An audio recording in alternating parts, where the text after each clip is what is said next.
Why do we fail to recognize the truth, even when it is right in front of us? Why do people look at the same moment, yet some notice nothing, some feel shaken, and others already know the truth, but still choose to stay? One painting captures all of this with surprising clarity. It is The Last Supper. This is not just a scene about betrayal, it is a study of how humans see, react, and choose. Let's begin with how we see. Why didn't anyone immediately recognize Judas? The answer is simple, but important. People do not see what is there, they see what they expect to see. In this painting, everything guides the viewer's attention toward the center.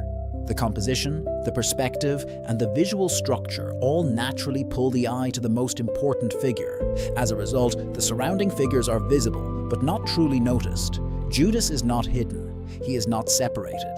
He is sitting exactly where everyone else is. But because he belongs to the group, he becomes harder to detect. This reflects something deeper about human perception. In everyday life, we often miss what is already in front of us. If something fits within a familiar pattern, we rarely question it. So the truth is not always hidden. Sometimes it is simply too natural to stand out. Now, let's look at human reaction. Why does everyone in the painting appear unsettled at the same time? They all hear the same statement, yet their reactions are completely different. Some are shocked, some are defensive, some begin to question themselves.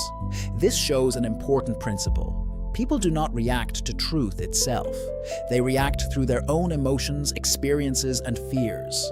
The same message passes through different minds and becomes something different each time. That is why this moment feels chaotic. There is only one truth, but many responses. And this is what makes the scene powerful. It is not just revealing who the betrayer is, it is revealing what people are like when they face uncertainty. Finally, let's consider human choice. Why did Judas remain at the table? We often assume that once a decision is made, action follows immediately. But human behavior does not work that way. A person can make a decision and still remain exactly where they are. In relationships, in situations, and even in personal choices, this happens more often than we think. The reason is clear. Making a decision and acting on it are two completely different steps. Judas may have already made his decision, but until that decision turns into action, he is still part of the same scene. And this is not unusual. People often stay even after they have decided to leave. They remain in places that no longer feel right. They continue paths they already know they will not follow.